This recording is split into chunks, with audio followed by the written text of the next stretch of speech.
अस्सलाम वालेकुम, this is doctor हिजरत और आज मैं आपको बताऊंगा कम्बो या हाइब्रिड हेयर ट्रांसप्लांट, जिसको अभी कभी कभार एक्सटेंडेड हेयर ट्रांसप्लांट का नाम भी दिया जाता है।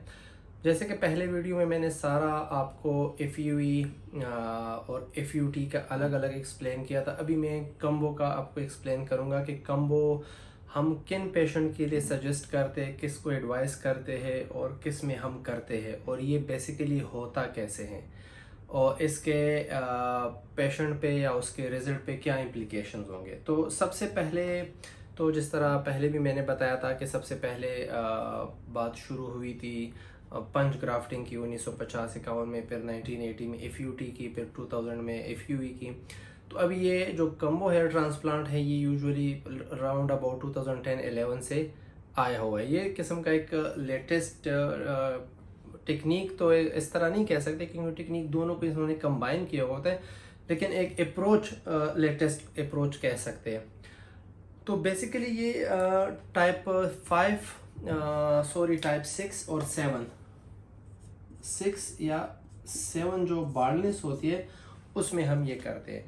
तो टाइप 6 और 7 पैटर्न बार्डनेस सबको पता होता है कि तकरीबन इतना ये उनका बार्ड एरिया होता है और ये यहाँ से थोड़ा सा डोनर एरिया होता है जो तकरीबन यहाँ से 6-7 सेंटीमीटर बनता है, रफली इस तरह बनता है। तो ये टाइप 6-7 में हम एडवाइस करते हैं कम्बो हेयर ट्रांसप्लांट। कम्बो में होता क्या है, कम्बो में ये होता है कि जो हम ट्रेडिशनल एफ यू टी है या कट वाला मेथड है वो हम ऐड करते हैं और साथ में एफ यू ई करते हैं, इसके ऊपर से यहाँ इसके नीचे से।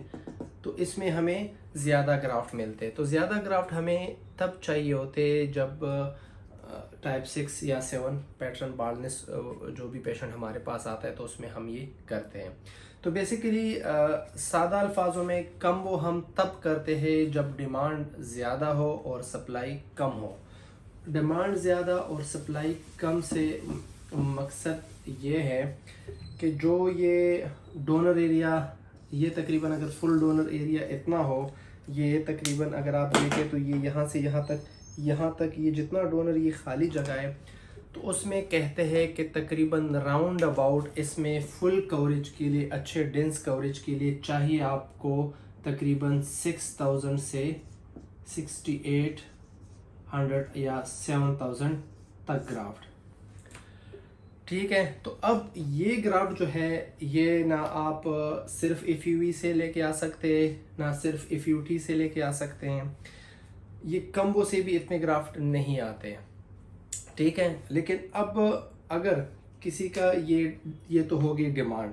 अब सप्लाई पे आते हैं। तो सप्लाई अगर किसी का डोनर, ये जो डोनर जिसको हम कहते हैं ये वाली जगह है, अगर ये डोनर तकरीबन किसी की इतनी है, रफली हम एस्टिमेट लगाते हैं कि तकरीबन इतनी होगी, और उनका है ये विड्थ अगर हमारे पास इनकी हो 5 सेंटीमीटर और इसकी जो लेंथ है वो हमारे पास हो 25 सेंटीमीटर। तो जब आप 25 को 5 से मल्टीप्लाई करते हैं तो ये तकरीबन बनता है 125 सेंटीमीटर स्क्वायर एरिया। ठीक है, अब अगर हमारे पास अच्छा डोनर हो, अच्छे डोनर से मतलब ये है कि उसकी डेंसिटी अच्छी हो, बाल थिन ना हो, ठीक बाल हो, तो उसमें तकरीबन पर सेंटीमीटर जो स्क्वायर है उसमें उनके होने चाहिए राउंड अबाउट 80 to 85 ग्राफ्ट। तो अगर लेट सपोज हम लेते हैं 80 ग्राफ्ट, अगर 80 ग्राफ्ट किसी के 1 सेंटीमीटर स्क्वायर पे है तो ये 125 में अगर आप मल्टीप्लाई करें तो ये तकरीबन कोई 10,000 ग्राफ्ट बनते हैं। तो जिस तरह कि मैंने बताया था कि एफ यू ई में अगर आप सेफ ग्राफ्ट हार्वेस्ट करते हैं, सेफ ग्राफ्ट का मतलब ये है कि 2-3 साल बाद अगर उसका डोनर ख़राब नहीं होता और उसका डोनर थिन नहीं होता और उसका अगर डोनर में पैचेस नज़र नहीं आते तो उसमें आप फिर निकालेंगे इसका 25% जो बनता है 2500 ग्राफ्ट्स। ठीक है, तो अब ये 2500 ग्राफ्ट सेफ अगर आप अच्छी एफ यू ई हो जाए और एक भी ग्राफ्ट डैमेज ना हो और वो पेशेंट हो भी एफ यू ई का, तो फिर ये 5 सेंटीमीटर और इतनी वेट में तकरीबन ये 2500 ग्राफ्ट उसके आने चाहिए। ठीक है, तो 2500 ग्राफ्ट जो है, अभी यहाँ पे हमने बात की थी कि इनको सप्लाई जो है इनकी ये तकरीबन हमने कहा था कि 6000 से 7000 तक इसको चाहिए, ठीक है, क्योंकि ये किसी चीज़ से पूरी नहीं होगी, ये फुल कवरेज के लिए, ठीक है। अब अगर सिर्फ एफयूवी कोई भी सर्जन करता है, और ये प्रोसीजर जितनी भी है कि एफयूटी है, एफयूवी है, कम्बो है, ये सारी सर्जन की अपनी मर्जी होती है। सर्जन का ये हक है, सर्जन को ये हक हासिल है कि वो डिसाइड करे कि कौन सा प्रोसीजर मैंने करना है, कौन सा मैंने अपने क्लिनिक में नहीं करना, कौन सा मेरे मरीज़ के लिए अच्छा है, कौन सा बुरा है। तो इसमें ऐसा कोई भी नहीं है कि मैं करता हूँ, वो नहीं करता, वो करता, ये नहीं करता। तो ये सब सर्जन की अपनी एक सोच होती है। जो हम सर्जनों में एक खूबसूरत बात यही है एक दूसरे को मुख्तलिफ करने की, कि उनकी सोच डिफरेंट होती है। तो हर कोई अपनी सोच के हिसाब से करता है।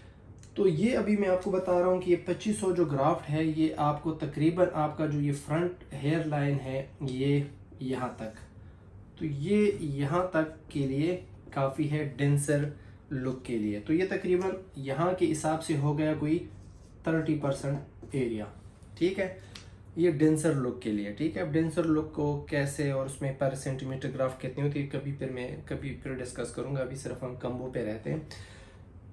अब ये जो है, अब कोई अगर कहे कि मुझे इतने बस ठीक है, इससे मैं खुश हूँ। जब कंसल्टेशन हम करते हैं कि आपको ये इतनी जगह कवर होगी सिर्फ एफयूवी से, अगर इतनी सेंटीमीटर एरिया सब कुछ ऐसे ही हो, तो अगर इतनी एरिया से कोई खुश होता है कि उसकी अगली सिर्फ स्ट्रिप बनेगी, हेयर लाइन बनेगा और ज़्यादा डेंसिटी नहीं होगी, फिर इसकी यहाँ लेटरल हम्स भी खाली होंगे, पीछे भी खाली होंगे, जो फिर नेचुरल नहीं लगता।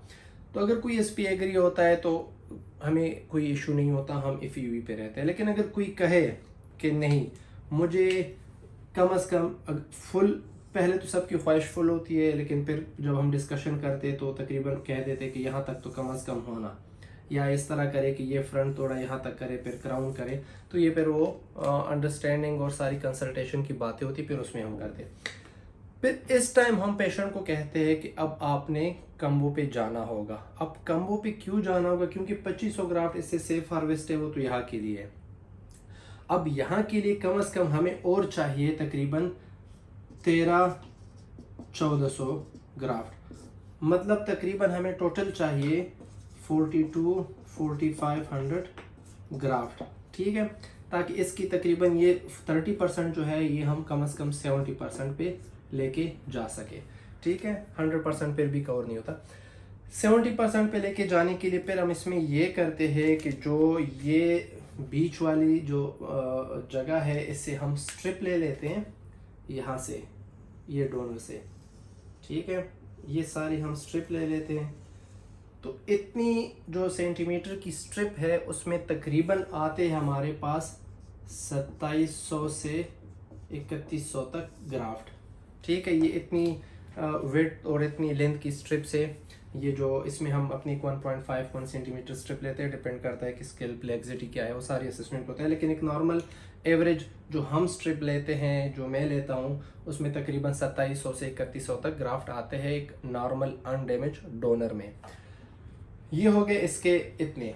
अब फिर हमारी कोशिश होती है कि ये इतनी जगह गई, इसमें तकरीबन आपकी ये 1.5 सेंटीमीटर और 25 में लेके, तो ये तकरीबन हमारे पास पीछे फिर रह जाती है कोई रफली कोई हमारे पास रह जाती है कोई 70 सेंटीमीटर स्क्वायर की एरिया या 85 सेंटीमीटर स्क्वायर एरिया। तो जब ये रह जाती है तो इसमें फिर हम देखते हैं कि ये 80 × 80 में आते हैं, तो तकरीबन 7-8 हज़ार ग्राफ्ट फिर इधर पीछे रह जाते हैं 7000 तक। तो 7000 ग्राफ्ट में अगर फिर हम 25% ले तो तकरीबन ये 1400 ग्राफ्ट हमें फिर और देता है। तो फिर हम 1500 ग्राफ्ट इफ़ यू ई से लेते हैं और ये है इफ़ यू, ठीक है। तो वो फिर यहाँ से देखते हैं, फिर यहाँ से एक एक बाल निकालते हैं, जो एक एक बाल का वो होता है। तो ये तकरीबन टोटल फिर बन जाते हैं ये 27 या 1500 या 3100, तो तकरीबन रफली बन जाते हैं 42 to 4500 ग्राफ्ट। तो उस 42-45 से फिर ये फ्रंट लाइन के बाद ये लेटरल हम भी आपके आ जाते हैं और ये क्राउन भी आ जाता है, ठीक है। ये फिर प्लानिंग पे बात होती है कि हम किस तरह प्लान करते हैं और पेशेंट किस तरह चाहता है। तो ये सारी डिस्कशन कंसल्टेशन में होती है और फिर हम उनको बताते हैं। तो ये जब हम भी आपके बन जाती है और ये भी, तो ये सारा आपका फ्रंट से, साइड से और क्राउन से एक आपको एक इफेक्ट, इल्यूजन दे देता है फुल कवरेज का। तो तब हम कम्बो का डिसाइड करते हैं और पेशेंट को इसके लिए काउंसल करते हैं, उनके साथ डिस्कशन कर लेते हैं। तो अगर पेशेंट को फिर ये इतनी कवरेज चाहिए होती है तो फिर कम्बो करते हैं, और अगर सिर्फ फ्रंट चाहिए होता है तो फिर सिंपल FUE या FUT जिस पे भी वो राज़ी वो हो सकता है। तो कम्बो की डिसीजन हम इस तरह कर लेते हैं।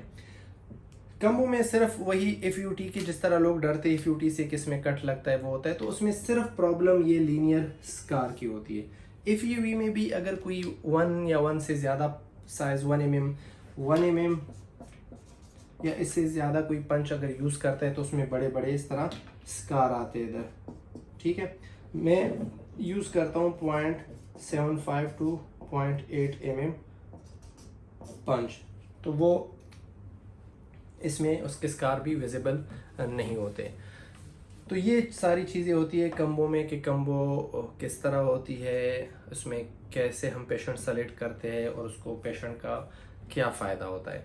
इसके बावजूद अगर कोई चीज़ मैं मिस कर गया हूँ और या कोई कंफ्यूजन है तो कोई भी मुझे नीचे कमेंट बॉक्स पे मैंने अभी खुला ही है कमेंट बॉक्स, उसमें आप कोई भी कमेंट कर सकते और पूछ सकते इस चीज़ों से रिलेटेड। अच्छा, फिर एक कॉमन सी एक और कंसेप्ट भी है जो ज़्यादातर बाहर मुल्कों में होता है कि वो कहते हैं कि अब ये जो कम्बो है ये सेम डे पे होता है या डिफरेंट। तो ये जो मैं करता हूँ वो सेम डे पे करता हूँ, मतलब कट और ये सेम डे पे करता हूँ।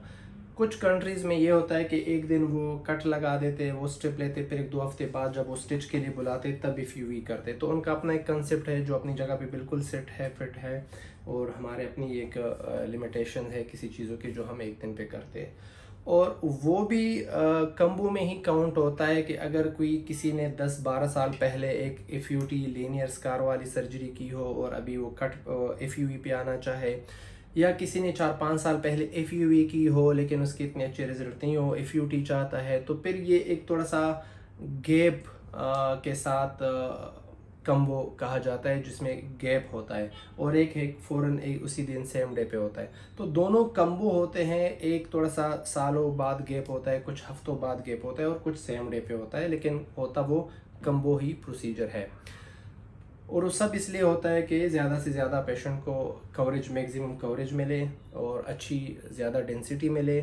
और ये सारी चीज़ मैं फिर बताता हूँ कि सर्जन और पेशेंट की जो डिस्कशन है उस पर डिपेंड करता है कि उनकी क्या डिस्कशन हुई है और वो कैसे डिसाइड करते हैं। तो मैंने पूरी कोशिश की है एक्सप्लेन करने की, लेकिन फिर भी इंसान से गलती होती है। अगर कोई भी गलती आपको कोई चीज़ में नज़र आए या कोई कन्फ्यूजन हो तो कमेंट बॉक्स पे लिखें। लाइक और सब्सक्राइब करना ना भूलें। थैंक यू, टेक केयर, शुक्रिया।